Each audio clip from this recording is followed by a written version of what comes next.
Bismillahirrahmanirrahim. Allahumma zidna ilman nafi'a wa qalban wasi'an munawwara wa fahman sahiha wa lisanan nasiha wa i'tiqadai yakina.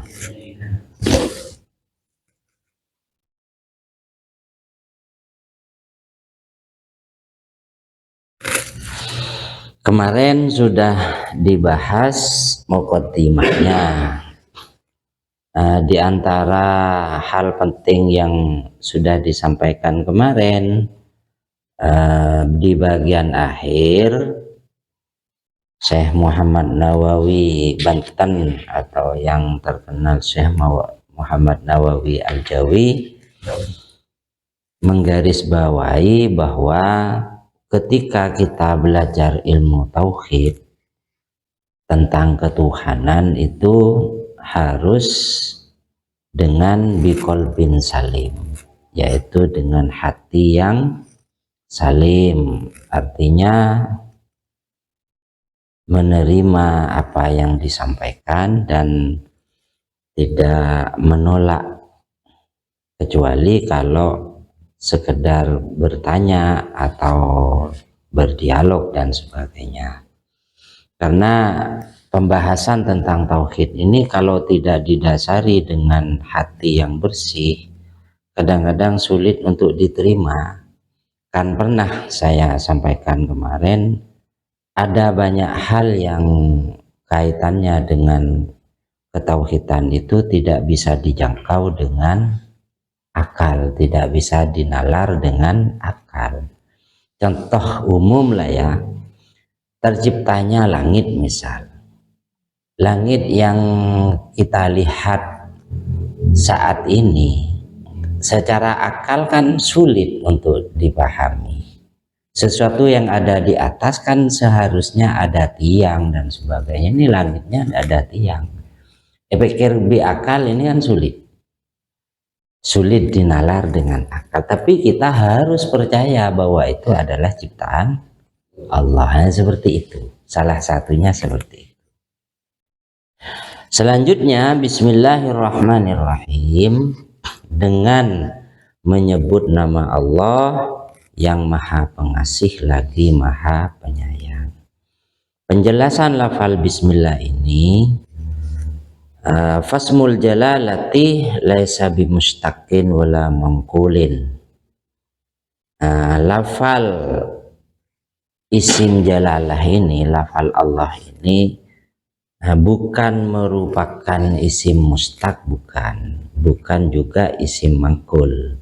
Artinya bukan produk dari tasrifan itu, fa'ala yansuruh, fa'ala yaf'ulu fa'lan, nasara yansuru nasrun, tidak seperti itu artinya. Terus bukan pula isim pindahan dari manapun, jadi berdiri sendiri. Ini kalau menurut penjelasan daripada Syekh Nawawi Banten. Al fihi zaidah lazimah la litta'rif. Al yang ada pada lafal jalalah itu juga merupakan al tambahan, bukan al ma'rifah. Jadi ini nanti saya jelaskan. Bal wudi'a kadzalikah, tetapi memang diletakkan seperti itu apa adanya. Wa huwa, adapun lafal ismul jalalah itu ismun jami'un li jami'i asma'illahil husna wa sifatihil ulya, merupakan isim yang mencakup atas semua asma-asma Allah yang baik. Wa sifatihi jami'un li jami'i asma'il husna wa sifatihil ulya, dan sifat-sifatnya Allah yang tinggi. Warrahman katsirur rahmatih bin ni'amil azimatih. Adapun pengertian Ar-Rahman, Kalau diartikan Allah itu maha pengasih, dalam hal ini lebih dirinci oleh Imam Muhammad Nawawi Al-Jawi bahwa pengertian Ar-Rahman itu adalah zat yang banyak memberikan rahmat dengan nikmat-nikmat yang besar. Ini nanti juga saya jelaskan. Warrahimu kathirur rahmatih. Adapun lafal ar-rahim kalau diartikan pakai bahasa Indonesia itu kan penyayang. Nah, dalam hal ini dijelaskan kathirur rahmati bin ni'amis saghiratih, yaitu sama dengan ar-Rahman, yaitu zat yang memberikan banyak rahmat dengan nikmat-nikmat yang kecil. Jadi nikmat itu ada yang besar, ada yang kecil. Wa tahsisi tasmiyati bihadhil asma'i liya'lamal 'arifu annal mustahaqqah bi ay yasta'ana bihi fi jami'il umuri. Dan dikhususkan nama ini dengan nama-nama supaya orang-orang bisa memahami yang berhak untuk yang berhak yang sebenar-benarnya untuk dimintai tolong itu hanya kepada Allah fi jami'il umuri, dalam setiap urusan, setiap perkara.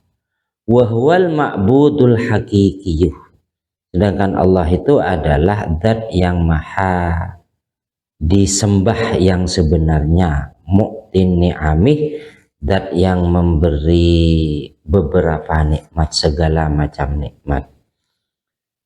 Kulliha jaliliha wa hakiriha, semua nikmat-nikmat yang besar, yang mulia yang diberikan oleh Allah itu semuanya diberikan oleh Allah kepada kita. Wa innama iftatahal musannifu kitabahu hadza bil basmalati.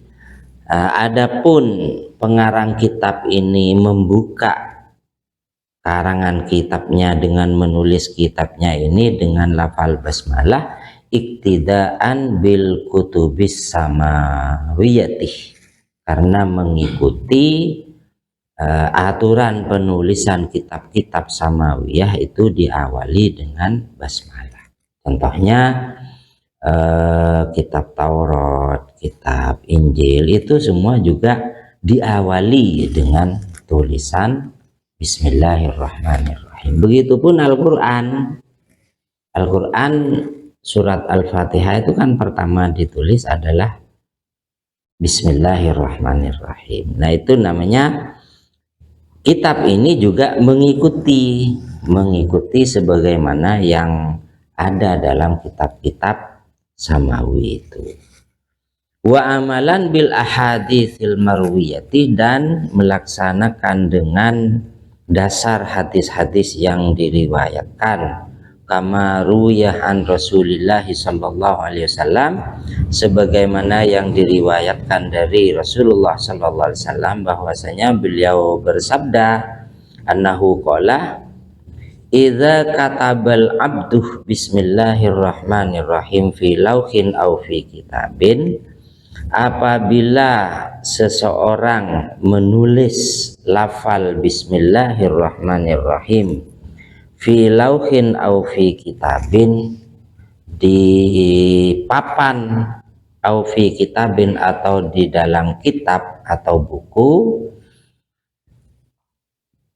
fa innahu taktubulahul malaikatul ajrah, maka sesungguhnya para malaikat mencatat bagi orang yang menulis kalimat Bismillahirrahmanirrahim itu, mencatat pahala.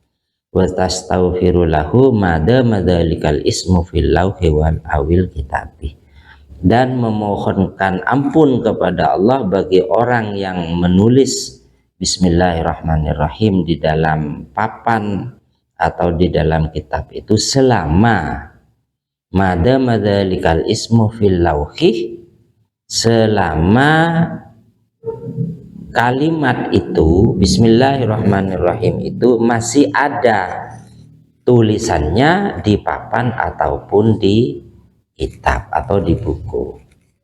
Nah, contohnya seperti yang ditulis oleh Syekh Muhammad Nawawi ini, di kitab ini kan tertulis kalimat bismillahirrahmanirrahim. Selama tulisan ini masih ada, tulisan bismillahirrahmanirrahim ini masih ada, maka beliau pengarang kitabnya selama ini pula beliau dimohonkan ampun oleh para malaikat kepada Allah. Begitupun pahalanya selalu dicatat oleh para malaikat selama tulisan-tulisan basmalah itu masih ada. Nah, ini sementara sampai di sini. Nanti ini penjelasan tentang basmalah. Bismillahirrahmanirrahim ini yang jelas merupakan kalimat thayyibah. Pemahaman kita sebagaimana disampaikan oleh guru-guru kita bahwa bismillahirrahmanirrahim itu termasuk kalimat thayyibah yang lalu diberi nama basmalah. Sehingga ada juga yang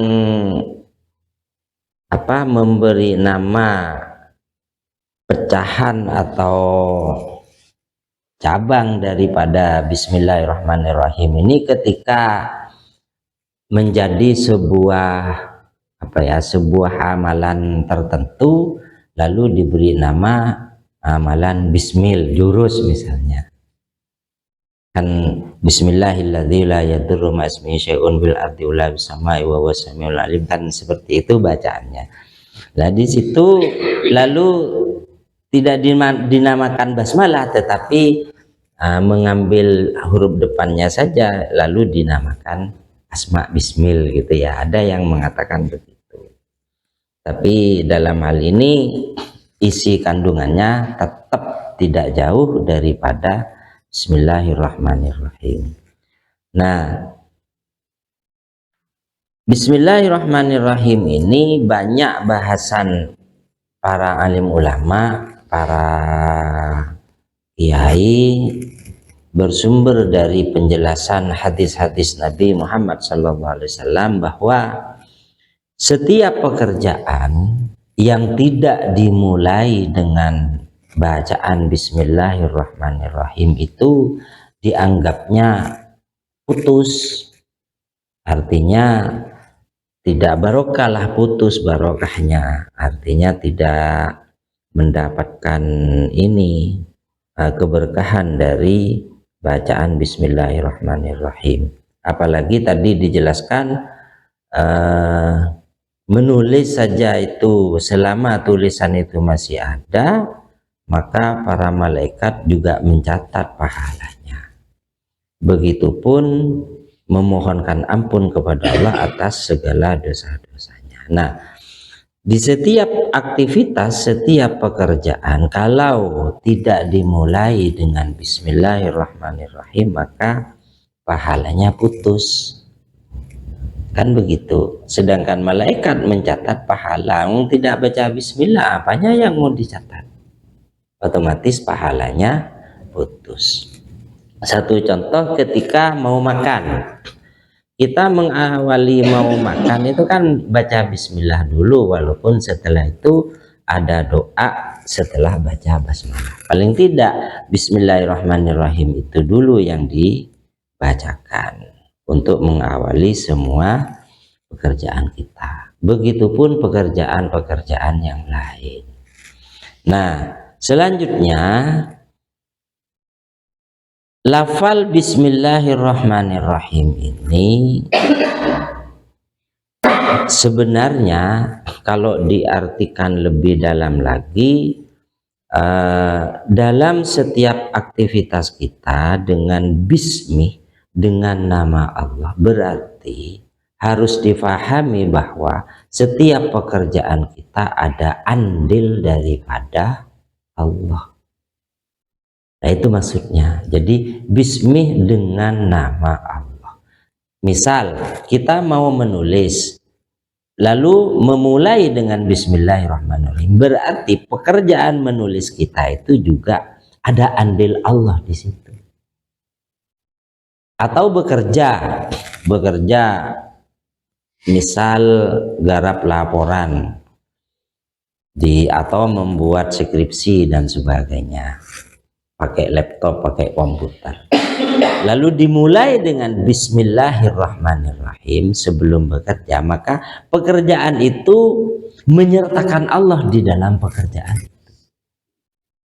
Nah makanya kalau semua pekerjaan sudah diawali dengan bismillah, maka tidak menutup kemungkinan barokahnya ada.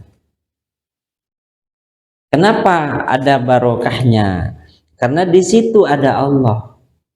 Kan ketika bekerja dengan membaca bismillah, menyertakan Allah di dalamnya. Bismillahi, dengan menyebut nama Allah, saya memulai pekerjaan, kan begitu.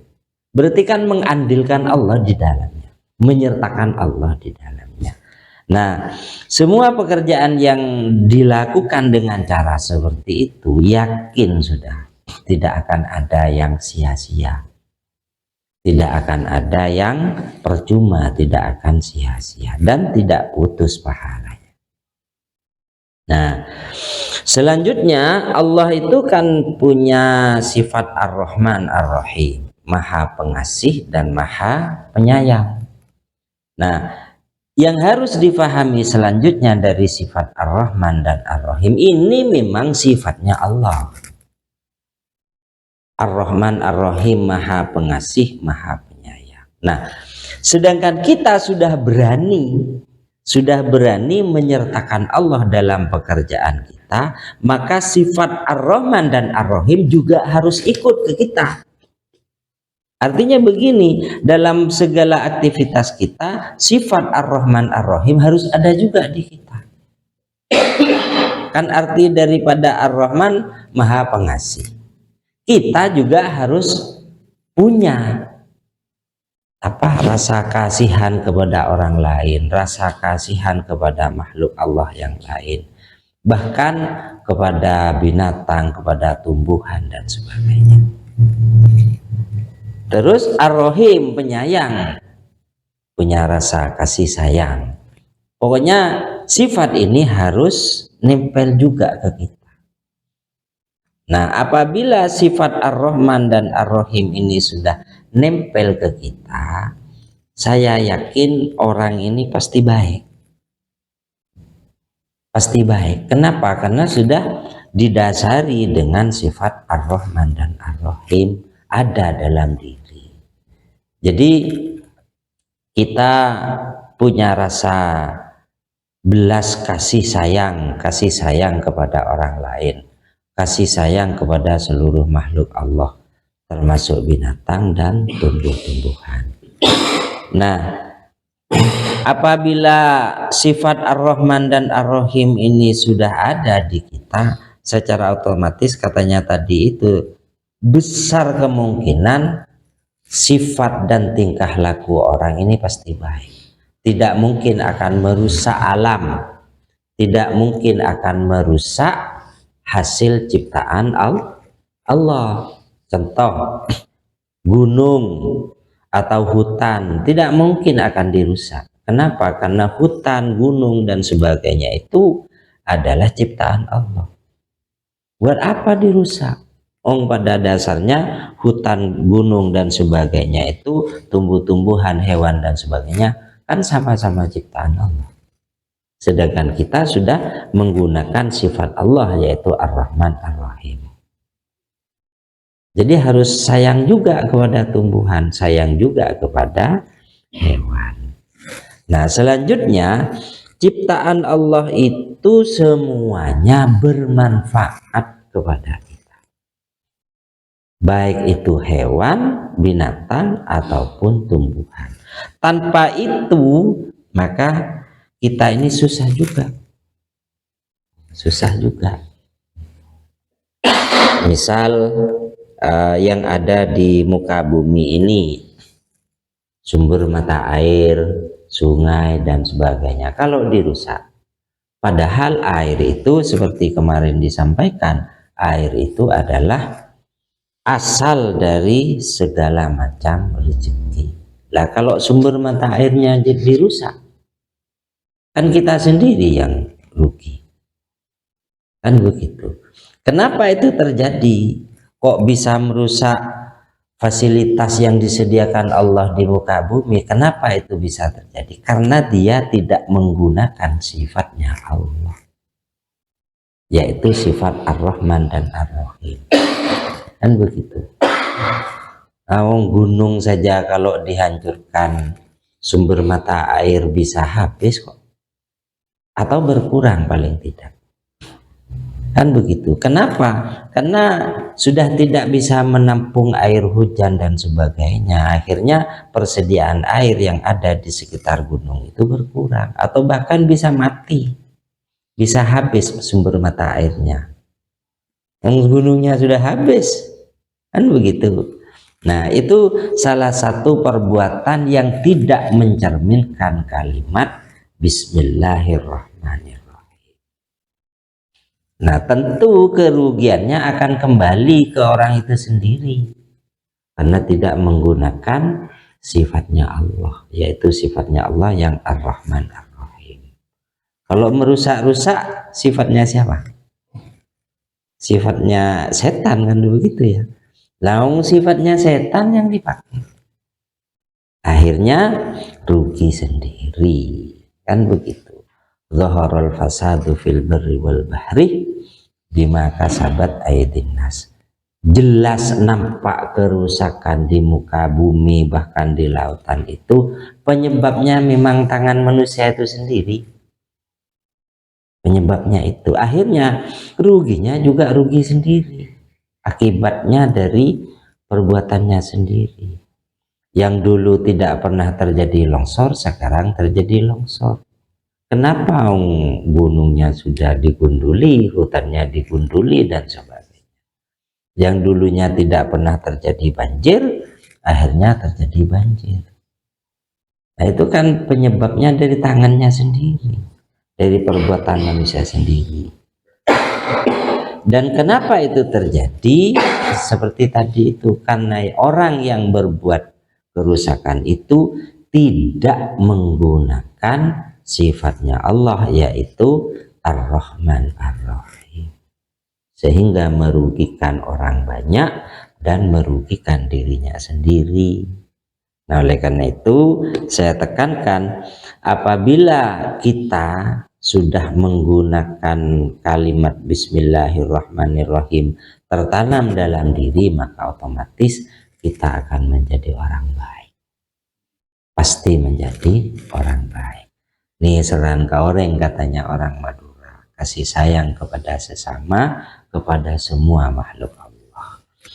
Nah, ini saja yang bisa kita jelaskan pada malam hari ini. Sedikit-sedikit yang penting bisa dipahami, kan begitu ya. Kalau terlalu banyak nanti hilang pemahaman yang awal. Sedikit-sedikit yang penting bermanfaat dan bisa dipahami. Wallahu a'lam bishawab. Al-Fatihah. A'udzu billahi minasyaitonir rajim. Bismillahirrahmanirrahim. Amin. Ar-Rahmanir Rahim, Maliki yaumiddin, iyyaka na'budu wa iyyaka nasta'in, ihdinas siratal mustaqim, siratal ladzina an'amta 'alaihim ghairil maghdubi 'alaihim waladdallin.